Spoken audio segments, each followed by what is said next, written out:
Ja, vielen Dank nochmal für die Einladung, dass wir heute da sein dürfen beim AMS in Amstetten.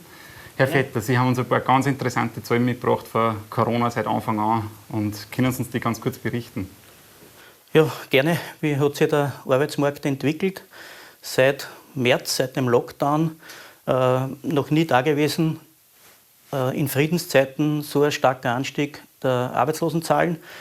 Man muss rechnen, konjunkturelle Schwankungen haben immer Auswirkungen. Gibt es einen Verzögerungseffekt am Arbeitsmarkt? Man sagt so, in der Volkswirtschaft wirkt sich so 6 Monate später aus am Arbeitsmarkt. Diesmal war es von Freitag auf Montag. Ein Wochenende. Wir haben im März 1700 neue Zugänge in die Arbeitslosigkeit gehabt im Bezirk Amstetten. Normalerweise im Jahr davor waren das rund 500. Also nur, das dass man ganze Jahr? Im Monat März. Im Monat März waren 500 Zugänge 2019 im März 19 und heuer waren es 1700. Also man kann sich diese Dimension vorstellen, ist natürlich immens. Wie gesagt, noch nie da gewesen und vom Arbeitsaufwand her komplett eine andere Situation, wie sie die Wirtschaftskrise 2009 dargestellt hat, wo das Großteil die Industrie, die exportorientierte Industrie betroffen hat, war jeder Bereich, egal, unabhängig von der Größe des Betriebes, war betroffen, nachdem es ein kompletter Lockdown war. In der Zwischenzeit, wir konnten sehr viele Arbeitsaufnahmen wieder verzeichnen. Wir haben im ersten Halbjahr jetzt 3.200 Arbeitsaufnahmen gehabt, wieder aus dem Markt der Arbeitslosen. Das sind rund 20% mehr wie im Vergleichszeitraum des Vorjahres. Und wir stehen derzeit bei 2.615 Arbeitslosen. Das ist rund ein Drittel mehr, als das Vorjahr war.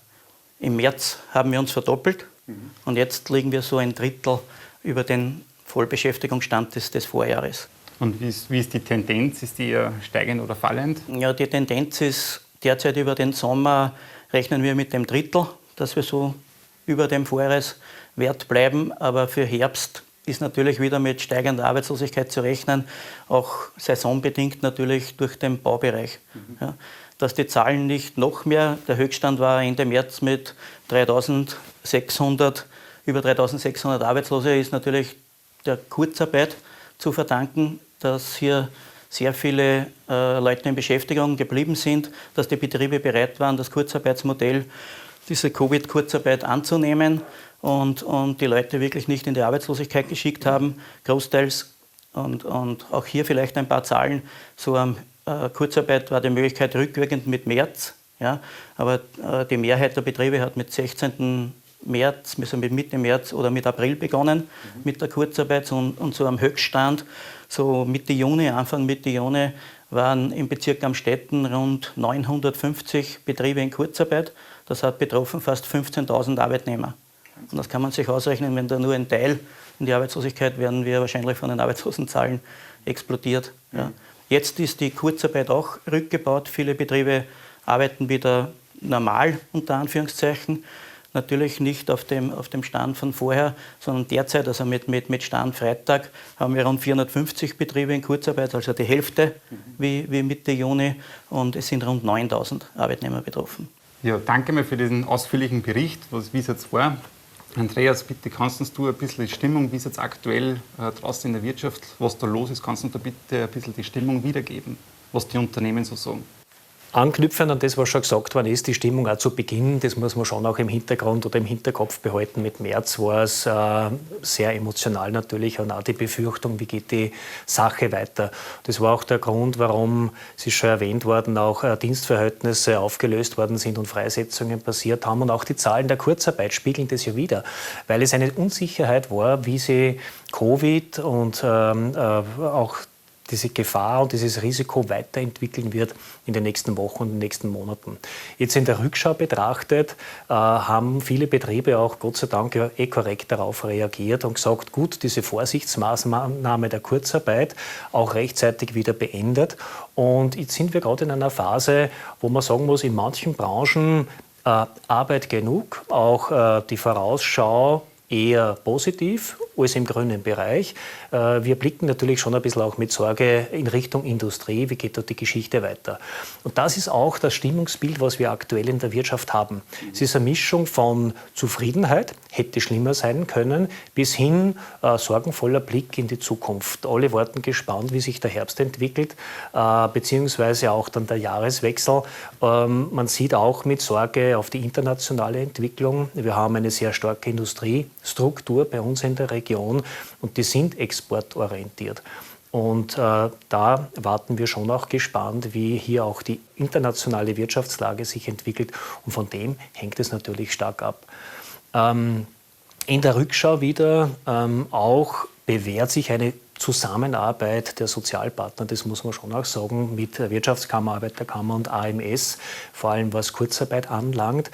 Ein bisschen waren wir da vielleicht ein wenig auch in der Opferrolle zum Thema Kurzarbeit, weil, wenn ich das auch ein wenig so replizieren kann, zu Beginn haben viele auch nicht gewusst, wie manches abzuwickeln ist. Und da muss man auch schon sagen, war das sehr spannend für Wirtschaftskammer, aber auch für das AMS, ja, die ja die Kurzarbeit abrechnet und abwickelt. Da sind wir, ich glaube, das ist genauso gegangen, Harald, in Anfragen fast untergegangen. Aber es hat unterm Strich funktioniert und ich glaube, hier auch eine gute Arbeit geleistet worden ist. Über das Thema haben wir beim letzten Ökonom ja schon Genau. ausführlich berichtet, was dort die Zahlen waren. Aber jetzt aufgrund dessen würde mich nur interessieren, was ist der Ausblick für den Herbst? Kann man da irgendwo was sagen? Vielleicht nur mal zum Andreas zurück, nur dass man die Dimension ein bisschen beachtet. Wie gesagt, jetzt zum Höchststand waren rund 950 Betriebe im Bezirk Amstetten in Kurzarbeit. In der Wirtschaftskrise 2009 waren das nicht ganz 200 niederösterreichweit. Also es ist da schon von heute auf morgen ihre Ansturm gekommen, es sind Regelungen immer wieder abgeändert worden, adaptiert, verbessert worden. Und wir sind froh, dass wir es so über die Bühne bekommen haben, zusammen. Und ich glaube, dass für viele Betriebe eine gute Lösung war. Ja, aber der Ausblick ist sicher, wie schon gesagt wurde, die Industrie wird ein Verlängerungsmodell der Kurzarbeit sicher brauchen, weil die Auslastungskapazitäten einfach nicht so da sind wie vorher. Ja, und weil man da von der internationalen Konjunktur natürlich auch sehr stark abhängig ist. Und kann man dann irgendwelche, was wird erwartet? Kann man da schon irgendwie was sagen? Oder, jetzt ist ja gesagt worden, die 9000 Leute, für die was jetzt betroffen sind, in welche Richtung geht es? Was die Arbeitslosenzahlen betrifft, rechnen wir schon mit einem Anstieg. Wie schon gesagt, auf der einen Seite saisonbedingt, auf der anderen Seite wird es für einige Betriebe vielleicht nicht mehr das richtige Modell sein, Kurzarbeit weiterzumachen, sondern vielleicht ein Personalabbau die Lösung sein, weil auf nahe Zukunft nicht mehr auf dieses Niveau vorher gekommen wird von der Auslastung her. Für diese Menschen, die arbeitslos werden, bieten wir natürlich als Arbeitsmarktservice Umschulungen, ja, Facharbeiterqualifizierungen. Es wurde für Facharbeiter die Ausbildung verlängert, das Fachkräftestipendium, ja, wo man wirklich gezielt Ausbildungen in einem anderen Bereich machen kann, auch im Pflegebereich. Ja. Es gibt nach wie vor die Ausbildungsgarantie für Jugendliche. Es ist ganz, ganz wichtig volkswirtschaftlich, dass Jugendliche einen Job haben oder zumindest eine Ausbildung. Da gibt es mit dem Land Niederösterreich die sogenannte Ausbildungsgarantie für unter 25-Jährige, dass sie innerhalb von 3 bis 6 Monaten einen Arbeitsplatz oder eine Ausbildung bekommen. Es wurde die überbetriebliche Lehrausbildung verlängert und aufgestockt, für alle Jugendliche, die keinen Lehrplatz bekommen, dass die eine Ersatzlehre bekommen praktisch. Ja, also in diesem Bereich wird sehr viel gemacht. Trotzdem sind wir natürlich abhängig davon, wie entwickelt sich die Wirtschaft. Ja, und es ist natürlich, wenn die Arbeitslosigkeit explodiert, ist natürlich nicht für alles und jeden dann seine Traumausbildung möglich. Aber wie gesagt, da sind wir trotzdem guter Dinge. Es ist nach wie vor, sind Fachkräfte gefragt, vor allem im Gewerbe. Ja. In der Industrie wird es zu Kapazitätsanpassungen kommen, denke ich, im Herbst. Okay, aber man kann trotzdem sagen, jede Krise bietet dann natürlich eine Chance und vielleicht ist Bildung, Umschulung die Chance, die was jetzt sämtliche Arbeitnehmer haben, die sagen, ich nutze das jetzt für mich selber und bilde mich weiter und mache vielleicht eine Umschulung in eine andere Richtung. Das ist auch vor allem mit dem neuen Kurzarbeitsmodell, wo Weiterbildung eine Kombination ist, als Formalvoraussetzung sicher ein guter und sinnvoller Schritt. Dass man sagt, der Mitarbeiter, der auch in Kurzarbeit ist, sitzt nicht sinnlos zu Hause, ja, sondern bildet sich auch weiter und macht halt dann Maßnahmen der Weiterbildung. Das ist, glaube ich, ein wichtiges Signal. Und was auch angesprochen worden ist, es ist ja fast ein Paradoxon. Auf der einen Seite spüren wir diesen wirtschaftlichen Druck und trotzdem das Bedürfnis der Wirtschaft, dass Fachkräfte nach wie vor verstärkt brauchen. Das war auch ein Grund für uns, dass wir unsere langjährige Aktion auch der Bildungsmeile heuer wieder in Szene setzen und sagen fast ein bisschen gerade erst jetzt recht, ja, dass wir das halt anbieten. Im Herbst, im November wird diese Bildungsmeile wieder über die Bühne gehen. Und zumindest die Rückmeldungen der Betriebe bestätigen uns in dieser Entscheidung, weil fast sagen, Gott sei Dank passiert es, ja, weil wir Lehrlinge, Fachkräfte ja auch in Zukunft brauchen.